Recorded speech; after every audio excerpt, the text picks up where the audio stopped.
ایک شخص جو کہ خود کو لبرل مسلمان کہتا ہے اور وہ سب حرام کام کرتا ہے جو کہ اسلام کے اندر منع ہے، تو آپ ذرا سوچ کر دیکھیں کہ اس کی 13.5 ملین کی فالوئنگ کے اندر کتنے مسلمان نوجوان بچے ہوں گے جو کہ اس کو دیکھ کر اس کی سوچ سے انسپائر ہوں گے، اسی کی سوچ کو فالو کریں گے، وہ ان سب چیزوں کو اسلام میں جائز سمجھیں گے۔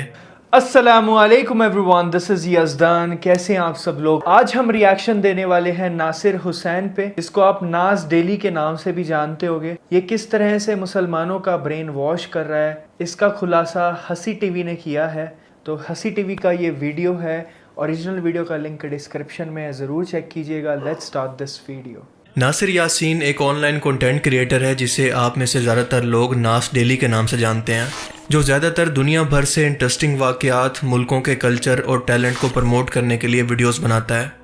حال ہی میں اس نے اپنے ایک 6 منتھ چیلنج کو کمپلیٹ کیا، جس کے مطابق اسے ہر مہینے دنیا کے 6 بڑے مذہبوں کو پڑھنا اور ان کے بارے میں جاننا تھا، جس کے اندر بدھزم، ہندوازم، جینزم، کرسچینٹی، اسلام اور ایتھیسزم شامل ہیں۔ اپنی اس لسٹ کے اندر اس نے اسلام کو سب سے آخر میں رکھا۔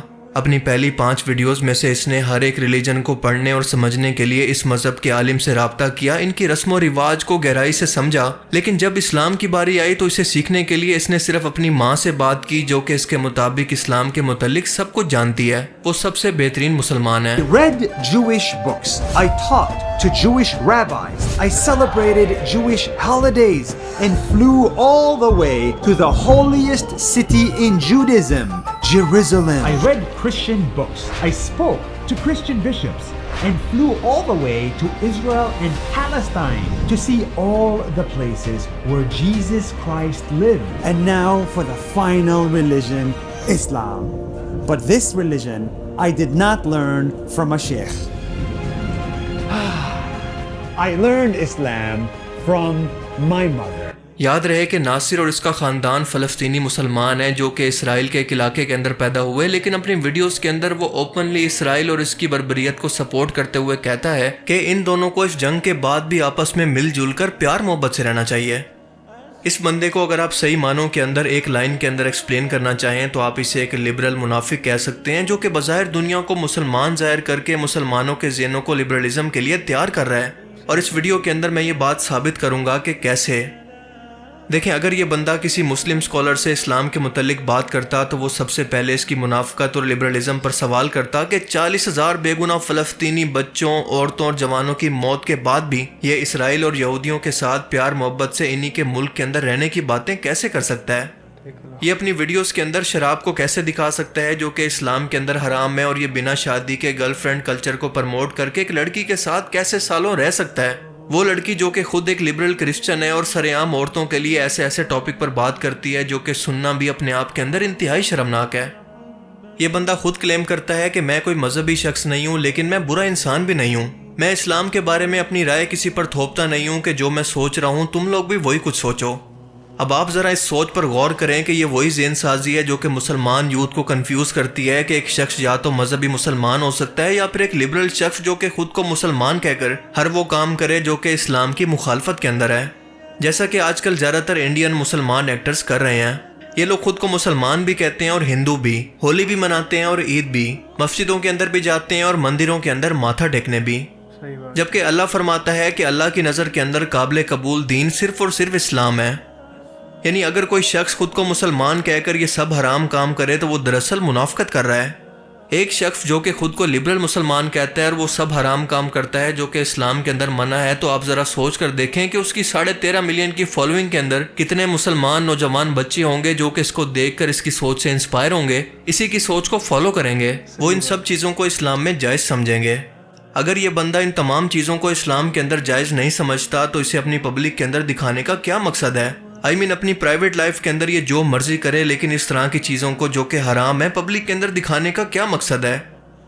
When I showed you the gay capital of the world, Castro in San Francisco, I was called a bad Muslim. When I showed you alcohol in my videos, I was called a bad Muslim. When I showed you how prostitution is legal in Senegal, I was called a bad Muslim. When I drank, when I dated, when I traveled, I was told not to. If it isn't obvious by now, I am not a religious Muslim, but I'm also not a bad one.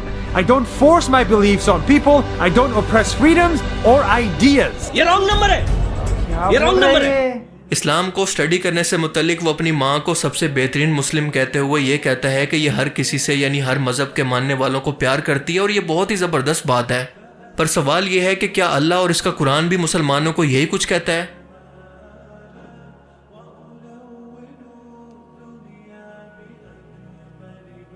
اسلام کو study کرنے سے متعلق اپنی video کی شروعات کے اندر اس کا بیان اسلام کے بارے میں بالکل ایسے تھا جیسے اس مذہب کو ڈی گریڈ کرنا ہو جیسے غیر مسلم کیا کرتے ہیں. یعنی کہ اسلام کی شروعات ان پتھروں کے گھر سے یا پھر پتھروں کے غار سے ہوئی تھی جب جبریل فرشتہ حضرت محمد صلی اللہ علیہ وآلہ وسلم پر پہلی مرتبہ وحی لے کر نازل ہوا. It all started right here in Saudi Arabia on top of this exact mountain in a cave. There it is. This is where Islam started in a cave that looks something like this. پہلی بات تو یہ ہے کہ غار ہیرا کے اندر قرآن نازل ہوا تھا نہ کہ اسلام. اور دوسری بات کہ اسلام کی شروعات آج سے 1400 سال پہلے غار ہیرا سے نہیں ہوئی تھی بلکہ حضرت آدم علیہ السلام سے ہوئی تھی جو کہ دنیا کے پہلے مسلمان اور ہم سب کے والد ہیں. ان کا مذہب اور یقین بھی یہی تھا جو کہ مسلمانوں کا ہے یعنی توحید اور اللہ کے سوا کوئی عبادت کے لائق نہیں. اور جو شخص اس اللہ کو اپنا خالق و مالک مان لیتا ہے تو پھر اس کے ہر حکم پر عمل کرتا ہے اپنی مرضی نہیں کرتا جیسا کہ یہ بندہ کر رہا ہے. صحیح بات ہے. ویڈیو کے ٹائٹل کے اندر اس نے لکھا ہے کہ میں نے اسلام کو اسٹڈی کرنے کے لیے اپنے تمام بال کھو دیے اور اس ٹائٹل کا مطلب آپ کو کیا سمجھ آتا ہے مجھے بھی ضرور بتائیے گا کہ کیا یہ اس مذہب کی تعریف ہو رہی ہے یا پھر ایک دکھ کی announcement. Mecca. For the first time in my life, I shaved my head completely just to make a point. اس نے کہا کہ میں نے اپنا ایک پوائنٹ پروف کرنے کے لیے اپنے سر کے تمام بال اتروا دیے صرف اپنا پوائنٹ پروف کرنے کے لیے نہ کہ عبادت کے طور پر. ناصر کی والدہ اس سے بتاتی ہیں کہ جب بھی ہم انسان زمین پر گاربیج یا کوڑا پھینکتے ہیں تو یہ فرشتوں کو تکلیف دیتا ہے لیکن قرآن و حدیث کے اندر ایسی کوئی بات نہیں لکھی ہوئی. اصل میں یہاں پر جس حدیث کا ذکر ہو رہا ہے اس کا مفہوم یہ تھا کہ جس شخص نے یعنی مسلمان نے لہسن اور پیاز وغیرہ میں سے کچھ کھایا ہو تو وہ مسجد کے اندر نہ آئے کیونکہ اس کی بدبو سے فرشتوں کو ایسے تکلیف ہوتی ہے جیسے انسانوں کو. یعنی مسجد کے اندر کوئی بھی اسمیل والی چیز کھا کر جانے سے منع کیا گیا ہے جس سے انسانوں اور فرشتوں دونوں کو تکلیف ہوتی ہے. آج کے ٹائم کے اندر اس اسمیل کے اندر ہر وہ چیز آتی ہے جس کے منہ میں رہنے کی وجہ سے بدبو باقی رہ جائے مثال کے طور پر سگریٹ اور تمباکو وغیرہ. لیکن اس حدیث کے اندر کہیں پر بھی کوڑا پھینکنے کا ذکر موجود نہیں ہے اور اسلام جیسے سب سے اہم مذہب پر اتنے کم علم کے ساتھ دنیا کے سامنے اسلام کو باقی مذہبوں کے مقابلے میں پیش کرنا یقیناً ایک سوچی سمجھی سازش ہے. اور اسی لیے ناصر کی والدہ یہ کہتی ہیں کہ آئیں میں آپ کو اپنے اسلام سے انٹروڈیوس کرواتی ہوں اپنے اسلام سے. I'm proud to share with you our Islam. ناصر کی والدہ ایک سب سے بہترین مسلمان کی مثال نہیں ہے بلکہ وہ اللہ کے رسول صلی اللہ علیہ وآلہ وسلم کی ذات ہے اور یہ بات خود اللہ کا قرآن کہتا ہے. اور وہی اللہ کے رسول فرماتے ہیں جس کا مفہوم ہے کہ یہودی اور کرسچن میں سے جس شخص تک میری دعوت پہنچے اور وہ پھر بھی اللہ کے حکم پر ایمان نہ لائے اور اسی حالت کے اندر وہ مر جائے تو ایسے لوگوں کا ٹھکانہ جہنم میں ہوگا. یعنی ناصر کی والدہ جہنمی لوگوں سے بھی پیار کرتی ہے اور اسی لیے وہ سب سے اچھی مسلمان ہے ناصر کے مطابق. دیکھیں اگر کوئی مسلمان غیر مسلمین کو بھی اپنے جیسا سمجھتا ہے ان کو غلط نہیں سمجھتا تو وہ ان کو اسلام کی دعوت دے کر بدلنے کی کوشش ہی کیوں کرے گا. جو شخص خود کو بھی صحیح کہے اور باقی مذاہب کو بھی تو وہ مسلمان کیسے ہو سکتا ہے. وہ تو خود ایک کنفیوز انسان ہے جسے دین کی بنیاد یعنی توحید کا پتہ ہی نہیں ہے. ایک میتھمیٹیکل یا سائنس کے سوال کا ایک ہی صحیح جواب ہو سکتا ہے. آپ یہ نہیں کہہ سکتے کہ اس کا جواب بھی ٹھیک ہے اور اس کا بھی اور میرا بھی.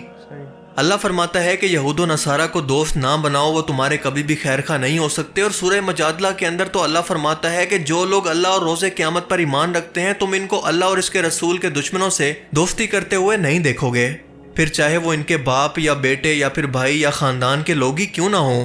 یہ وہ لوگ ہیں جن کے دلوں پر اللہ نے ایمان پتھر پر لکیر کی طرح لکھ دیا اور غیبی علم سے ان کی مدد کی ہے اور وہ ان کو بہشتوں کے اندر جن کے نیچے نہریں بہ رہی ہیں اس کے اندر داخل کرے گا اور وہ ہمیشہ اس کے اندر رہیں گے. اللہ ان سے خوش اور وہ اللہ سے خوش. یہی گروہ اللہ کا لشکر ہے اور سن رکھو کہ اللہ کا لشکر ہی مراد حاصل کرنے والا ہے. ان آیات کے اندر واضح طور پر یہ بیان ہے کہ ایک بہترین مسلمان کس کو کہہ سکتے ہیں جس سے اللہ بھی راضی ہو اور وہ شخص بھی اپنے رب سے قیامت کے دن راضی ہو جائے. یہ وہ لوگ ہیں جو کہ اللہ کے دشمنوں سے دوستیاں نہیں رکھتے. اور یہاں پر یاد رکھیں کہ یہاں پر ہر مذہب کے ہر شخص سے دشمنی کی بات نہیں ہو رہی بلکہ ان لوگوں کی بات ہو رہی ہے جو کہ اللہ کے مقابلے میں مسلمانوں کو بھی اپنا دشمن مانتے ہیں یا ان سے دشمنی رکھتے ہیں. یہاں پر عام غیر مسلموں کی بات نہیں ہو رہی. صحیح بات ہے. اسلام کے مقابلے میں اپنے چیلنج کے دوران ناصر نے یہودیت کو کیسے انٹروڈیوس کروایا ذرا غور کریں. People think of Israel when they think of Jews. But Israel is a country and Judaism is a religion.